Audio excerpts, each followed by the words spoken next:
పరిశుద్ధ గ్రంథంలో నుండి అపోస్తుల కార్యాలు 22:10. అప్పుడు నేను, ప్రభువా, నేనేమి చేయవలనని అడగగా, దమస్కు మార్గంలోకి వెళ్తున్నప్పుడు అతనికి దర్శనం కలిగింది. ఆ దర్శనానికి విధేయత చూపాడు. ఇప్పుడు అడుగుతున్నాడు, దేవుణ్ణి అడుగుతున్నాడు, ప్రభువా నేనేమి చేయవలనని. అందరు అనండి ఆ మాట. ప్రభువా ఎప్పుడైనా అడిగావు ఈ మాట? దర్శనం కలిగింది. ఆ దర్శనం వచ్చినప్పుడు వెంటనే ప్రభుని అడుగుతున్నాడు, ప్రభువా నేనేం చేయాలి? నేను అడుగుతున్నా ఈరోజు. ఈ జీవిత ప్రయాణం ఒక అరణ్యం లాంటిది. ఈ లోకమే ఒక అరణ్యం. మీకు తెలీదు, 6 వే రోడ్లోనే అని చెప్పేసి రాజమార్గం అనుకోవద్దు. ఈ లోకాన్ని బైబిల్ ఒక అరణ్యంగా పోలుస్తుంది. నీకు కనబడిన ముండ్ల తుప్పలు ఉన్నాయి, నీకు కనబడిన గోతులు ఉన్నాయి. నీ కాలు ఎక్కడ చిక్కబడుతుందో, ఎక్కడ ఆగిపోతుందో, ఎక్కడ పోతావో తెలియదు. నువ్వు గ్రహించలేవు. ఈ లోకమే ఒక అరణ్యంగా పోల్చింది బైబిల్. ఈ లోకమైన అరణ్యంలో మనం ప్రయాణిస్తున్నాం. మరి మనం పయనిస్తున్నప్పుడు ప్రతి క్షణం, ప్రతిరోజు అనలా, నేను ఆదివారం ఒక పూట అనలా, శుక్రవారం ఒక పూట అనలా, ప్రతి క్షణం ప్రభువా నేనేం చేయాలి? ఇప్పుడు నీ ముందు ఒక సమస్య ఉంది. ప్రభువా నేనేం చేయాలి? ఈరోజు నీ బిడ్డ ఎక్కడికి ప్రయాణమై వెళ్ళాలి. ప్రభువా నేనేం చేయాలి? మీ పిల్లల్ని స్కూల్ మారుస్తున్నారు. ప్రభువా నేనేం చేయాలి? మీ బిడ్డలకు ఒక మ్యాచ్ వచ్చింది, వివాహ సంబంధం వచ్చింది. ప్రభువా నేనేం చేయాలి? నీకు ఇల్లు లేదు, దేవుడు ఒక స్థలం ఇచ్చాడు. ఆ స్థలంలో నువ్వు గృహాన్ని నిర్మించుకోవటానికి ప్రభువా నేనేం చేయాలి? ప్రభువా నా మనసు గలిబిలవుతుంది, శాంతి లేదు, సమాధానం లేదు. మరలా నా హృదయంలో సమాధానం పొందటానికి నేనేం చేయాలయ్యా? కుటుంబంలో ఉన్న కలవరాలు నన్ను వేధిస్తున్నాయ్యా.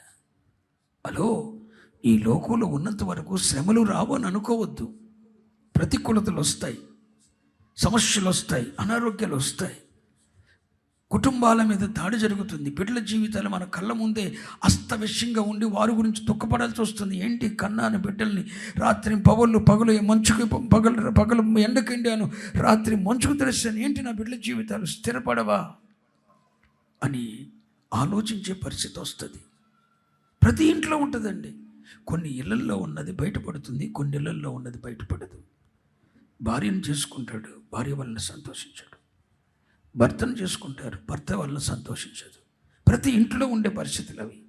కొన్ని బయటపడతాయి, కొన్ని బయటపడవు. ఇలాంటి పరిస్థితులు మనం ఎదురైనప్పుడు మనం ఏం చేయాలి? ప్రభువా నేనేం చేయాలి? ఏంటో ప్రభు, వచ్చే రావడి సాలక ఇంట్లో ఆవిడి పోరయ్యా. నేను తెస్తున్నాను, కష్టపడుతున్నాను, ఉదయం పోతున్నాను, రాత్రికి వస్తున్నాను, తెచ్చిన జీతం అంతా తల్లి చేతిలోనే పెడుతున్నా, పెళ్ళాం చేతిలో. తృప్తి పడదయ్యా. అక్కడ ఆ టెన్షన్ అంటే ఇక్కడికి వస్తే ఈ టెన్షన్ అయ్యా. ఏం చేయను ప్రభువా? ఆమె తీసుకోనా, వాక్యాన్ని ఉల్లంఘించిన, తట్టుకోనా? నేనేం చేయాలి? ఒక్క నిమిషం ప్రభుని అడుగు బిడ్డ. లోపడున్న నీ భార్య, ఎదవ టార్చర్ పెడుతున్న నీ భార్య విషయంలో అనుక్షణం దేవుణ్ణి అడుగు, నేనేం చేయమంటావు ప్రభు? నోరు విప్పితే కొంప బజార్లో పడుతుందిగా, నేనేం చేయాలి? ఒకవేళ నేను కూడా నోరు చేసుకుంటే వీళ్ళ భక్తిదేనా, వీళ్ళ దేవుడిదేనా అని అన్యజనులు అవమానం వస్తుందిగా, నేనేం చేయాలి? పిల్లలు తప్పిపోతున్నారని నువ్వు ఊహించుకోవద్దు. వాళ్ళు ఏదో 24 గంటలు సెల్ ఫోన్లో ఉంటున్నారని చెప్పి వారు టార్చర్ చేయొద్దు. దానికి ముందు ప్రభుని అడుగు, ప్రభువా వీళ్ళు మార్పు చెందటానికి నేనేం చేయాలి? ఇంక నన్ను ఏం చేయమంటాడు? నేను చెప్తే ఎండు, నేను చెప్తే విందయ్యా ఇది నేనేం చేయమంటావు? ప్రభు ఒక ఆలోచన ఇస్తాడు బిడ్డ. నీ శరీర సుఖాలు దొరకట్లేదంటే ప్రభు అనుమతించలేదేమో, తట్టుకో, ఓర్చుకో. ప్రతి చిన్న విషయంలో కూడా నేనేం చేయాలి? ఒక్క మాట ప్రభునుడు. ఒకసారి కాదు, రోజుకి ప్రతి క్షణం ఎక్కడికి వెళ్ళాలన్నా ఏం చేయాలి? ఒకరు నిన్ను విందుకు పిలిచారు, వెళ్ళమంటారా? ప్రభువా, నేనేం చేయాలి? అక్కడ జరుగుతున్న విందులో పాల్గొనటం నీ చిత్తమేనా? ఆ స్నేహితుని యొద్ద నిలబడటం నీ చిత్తమేనా? అలా మాట్లాడుతూ నీ చిత్తమేనా? నేనేం చేయాలి అన్ను అడగగలిగితే తండ్రి చిత్తాన్ని నువ్వు తండ్రి చిత్తమును గురించి ఆలోచించే విషయంలో నువ్వు మాదిరిగా ఉంటే ఎన్నడూ ఓడిపోవని ప్రకటిస్తున్నాను. నీ దేవుడు ఓడిపోనివ్వడని ప్రకటిస్తున్నాను. 25 సంవత్సరాల సేవా జీవితంలో నేను పిల్లవాడిగా, అంటే సేవ ప్రారంభ దినాల్లో ఏం చేశానో నాకే తెలియదు. అంటే తెలియక ఇష్టమైన ప్రతిదీ చేసేవాడిని, దేవుని చిత్తం అనుకునేవాడిని. కానీ బుద్ధి వచ్చినప్పుడు ఆ రోజు నుండి ఈ రోజు నుండి కూడా ప్రతి క్షణం ఒక నిమిషం ఆగిపోతాను. ఏం చేయమంటావు ప్రభువా? నన్ను ఏం చేయమంటావు? నేను ఏం చేయాలి? ఈ విషయంలో నేను ఏం చేయాలని తండ్రి చిత్తాన్ని అడుగుతాను. మరి నేను అడుగుతున్నా, తండ్రి చిత్తమును కనిపెట్టుటలో నువ్వు మాదిరివేనా? పౌలయ్య గారు విశ్వసించబో వారికి నేను మాదిరిగా ఉండులాగున నేను కనికరించబడ్డాను అన్నాడు. విశ్వసించబో వారికి నేను మాదిరిగా, యేసయ్యను అంగీకరించే వాళ్ళకి నేనే మాదిరి అంటున్నాడు పౌలయ్య గారు. మరి ఏ విషయంలో మాదిరి అంటే, ఒకటి దేవునికి విధేయత చూపటంలో మాదిరి. అవన్నీ చెప్పండి. విధేయ చూపటంలో మాదిరి. రెండవది, ఆయన చిత్తమును కనిపెట్టుటలో అతడు మాదిరి. పిల్లలారా, నష్టపోయింది చాలు బిడ్డలారా.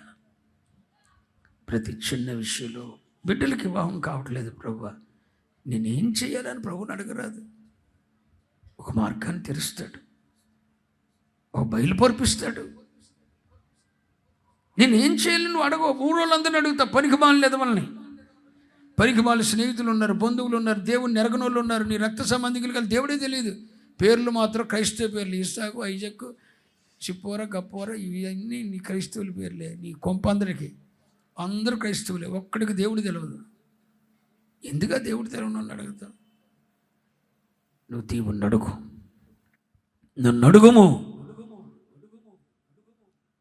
అడుగుము, బోధికంతములలో ఏదైనా నీ కొరకు చేస్తానన్నాడు. ఆ దేవుడు లేడా? ఏ విషయంలో నువ్వు అడుగుతావు? అడుగు. ఒక్కసారి మోకరించి ప్రతిక్షణం, ప్రభా, ఈ బిడ్డల విషయం నేను తీసుకోవాల్సిన నిర్ణయం ఏంటి ప్రభా, అసలు బయలుపరచు. నీ సేవకుని ద్వారానో, వాక్యం ద్వారానో, ప్రవచనం ద్వారానో నాతో మాట్లాడు.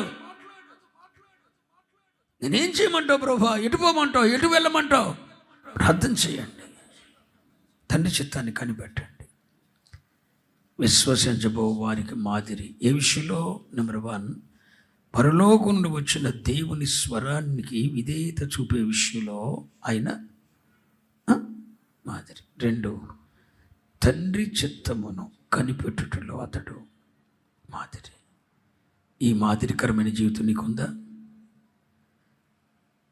ఈ మాదిరికరమైన జీవితం, తండ్రి చిత్తం కనిపెట్టడంలో. అరే, ఆ అమ్మను చూడు, ఆ బిడ్డను చూడు, ఆ అమ్మాయిని చూడు, ఆ స్నేహితులు ఉన్నాడు చూడు, ఒరే వాళ్ళు దేవుని చిత్తం కనిపెట్టకుండా ఏం చేయరురా. నువ్వు ఒక మాదిరిగా ఉండాలి. స్తోత్రం. 100 మంది స్నేహితులు చెప్తే నువ్వు వినకూడదు. దేవుని చిత్తాన్ని కనిపెట్టి అడుగులు వేసే విషయంలో మాదిరిగా ఉండాలి. 2, దేవుని మాటకు విధేయత చూపే విషయంలో. ఒరే, దేవుడు వాళ్ళతో మాట్లాడితే ఏదైనా చేసేస్తారా? అబ్రహాములాగా కన్న కొడుకునైనా దేవుని కొరకు బలర్పించేస్తారా? అట్టంటి వాళ్ళు దేవుని మాట వింటారా? మాట వినుటలో నువ్వు మాదిరి అవ్వాలి. ఇలాంటి మాదిరి జీవితాలు 7 విషయాల్లో పరిగెరుకున్న ఈ బైబిల్లో నుండి. అట్టగే అనారోగ్యంతో కూర్చొని ఒక 7 విషయాలు ఈ బైబిల్లో ఉండి పరిగెరుకున్నాను. రూతు వలె ఏ విషయాల్లో పౌలయ్య మాదిరి ఉన్నాడయ్యా అని ప్రభువుని అడిగితే లేఖనంలో ఉండి 7 విషయాలు ఇచ్చాడు. ఈ బైబిల్లోని పరిగెరుకున్న అందుట్లో 2 విషయాలు మీతో చెప్పాను. ఏమో, ఈ బైబిల్ పట్టుకున్నది మొదలుకొని ఈరోజు వరకు పగలు రాత్రి కూడా అనారోగ్యాలు నా మీద దాడి చేసే కానీ నిస్సత్తువులు వెంటాడే కానీ నా దేవుడు అలసిపోనివ్వలేదు. ముందుకు నడిపిస్తూనే ఉన్నాడు, కృప చూపాడు. అందుకే పౌలే గారు అంటాడు, నేను ప్రధాన పాపినైన నేను కనికరించబడ్డాను. ఎందుకు? ఒకటి, నిత్య జీవం నిమిత్తం. నిత్య జీవం అంటే అర్థం ఏమన్నాను? మన ప్రభు అయిన యేసుక్రీస్తును ఎరుగుటే.